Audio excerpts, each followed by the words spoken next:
and welcome to The Smudge. I'm your host, Trish.Vyse.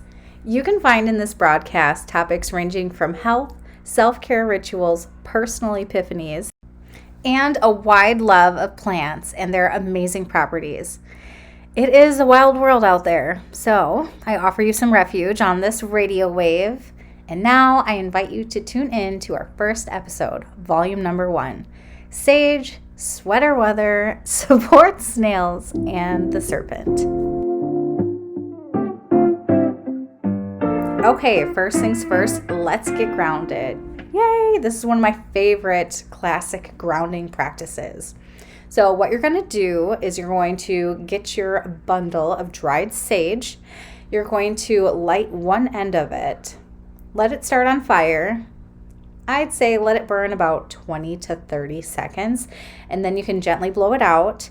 You'll see it kind of like glowing, like the glowing embers on one end, and this means that it's perfect. Now, if it's like really spotty and the embers go out, I would just try relighting it again so that you get a nice solid ember on that end. It'll give you a good smoke.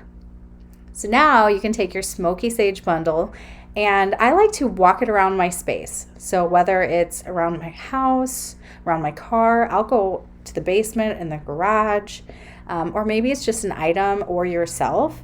You can kind of just move that sage bundle around, gently fanning it with your hand, or a feather is good too, just so that the smoke moves around the area you're trying to cleanse. That's key. Sometimes your sage bundle will go out, and that's totally fine. Mine I kind of read into that too, so that's like a whole nother thing, is like how the smoke moves and how your bundle is burning. You could read a little bit farther into that, but for, simplicity's sake, just try relighting it again and then just continue from where you left off. We're nice and grounded. This is traditionally called smudging. It's said to be a practice that's adopted from like indigenous communities in which they use sacred herbs, we're using sage, and medicines that are burned as part of a ritual or for cleansing or health purposes. Why is it beneficial to ground yourself? Well, one of the biggest things that I find that grounding helps is that you become more present with your body and connected to the earth and the world. So when you're grounded, it allows yourself to actually feel centered and balanced and focused and feeling more true to yourself and how you feel no matter what might be going on, because we all know we have crazy lives. Things are always happening. As soon as things feel stable, something else hits the fan. And so it's always beneficial, I think, to make sure that you take some time to kind of recenter yourself. Now, how you can tell when you're ungrounded. So this is just a small list of how I know to check in with myself to see, like, do I need to reground myself? Should I kind of smudge my space because I'm kind of feeling a type of way, and like, is that me, or am I just starting to unravel and I need to kind of bring myself back to my center? When you're ungrounded, your mind may feel unfocused. You're unable to settle on one thing at a time, kind of feeling like you're all over the place. You feel tired or fatigued, and that may be correlated because you're also having a hard time sleeping and concentrating. You might feel one or two of these things, or, we got a poop sandwich and all of these things are happening to us and we just feel out of control.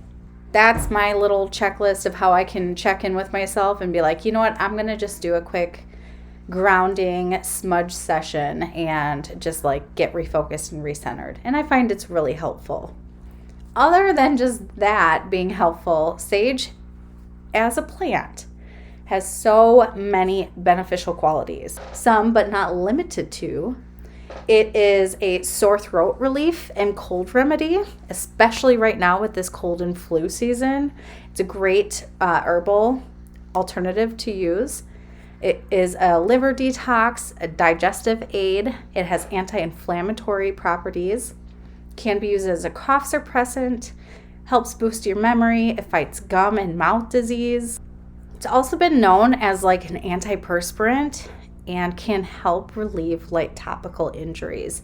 So like bruises and scrapes and things like that, it can help heal those pretty quick. When we are using it as a smudge or diffusing it like in essential oil, you can find it'll help remove some of the airborne bacteria in our home. Out there that will say burning sage actually kills up to like 94% of bacteria floating around in our air.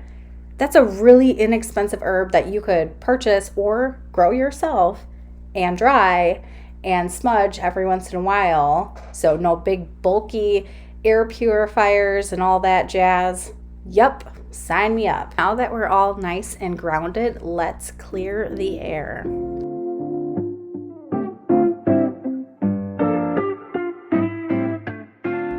Who's excited for these super cold, frigid temperatures?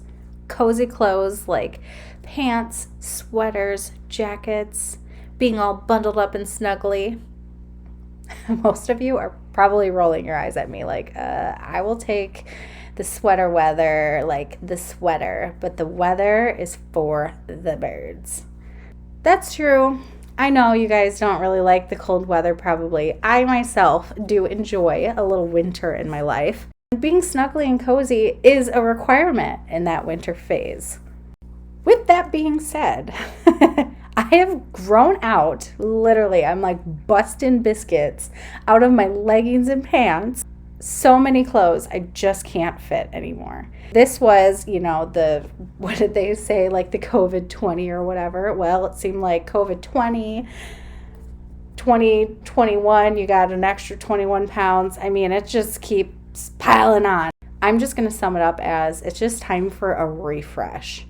I really want to become a student again in how I express my vibes through fashion, skincare, hair care, and like just aesthetics overall. I'm excited to go shopping and get some good staples, but I'm kind of terrified. It's scary to make purchases. I mean, it takes a lot of time and effort to buy clothes, try them on, put these outfits together. I'm going to do it. I'm on my way.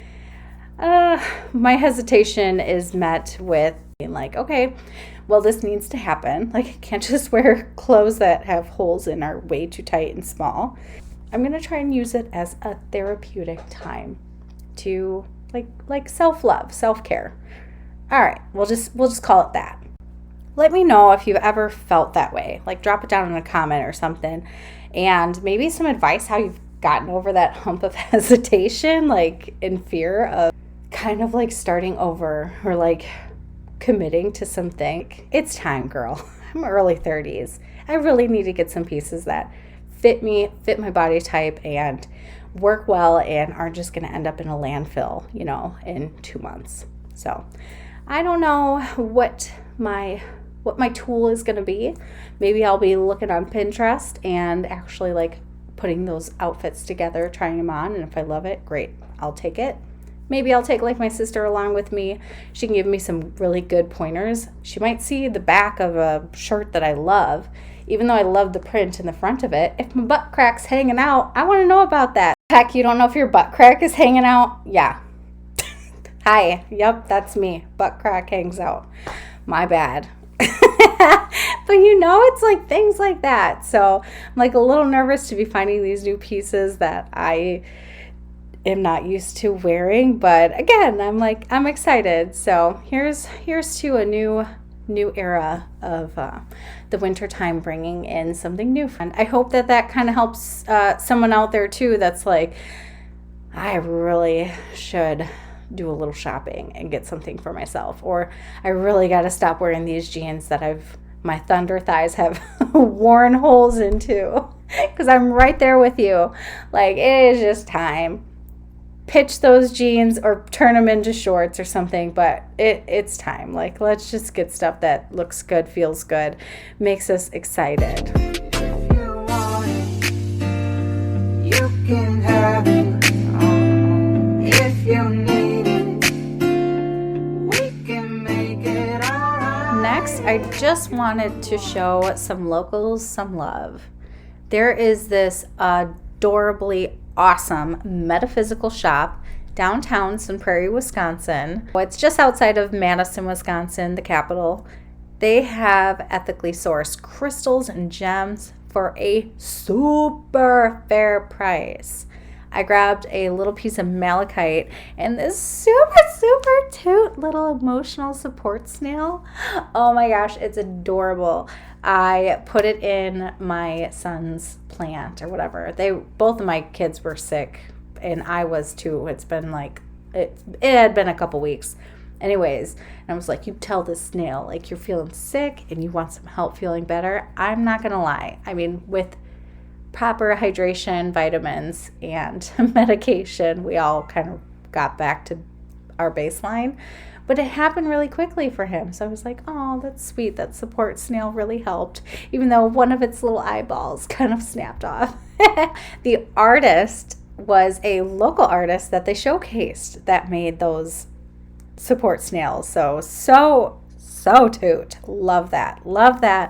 They also offer group and individual sessions from like tarot to like medium meetings. I am so happy and excited to see a safe place for us little star seeds to find our supplies and connect.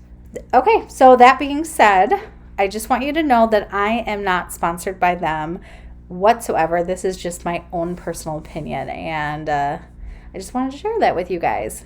But if Budding Butterfly, the shop downtown, wanted to sponsor me, wink wink, it'd be really cool if you did.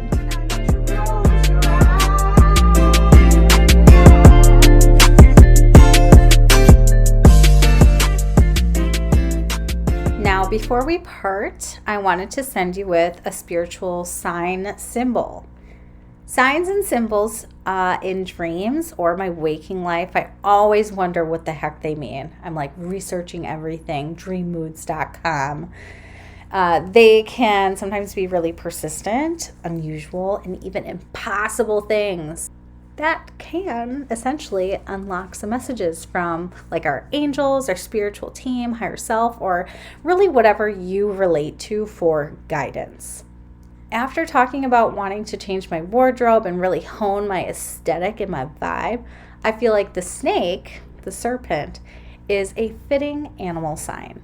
The snake regularly sheds their skin, right? So a lot of cultures associate this with like renewal, transformation, and rebirth. Sometimes in other beliefs, snakes can be more negative and represent like evil or the end of something or someone. So what does it mean when you see a snake appear to you?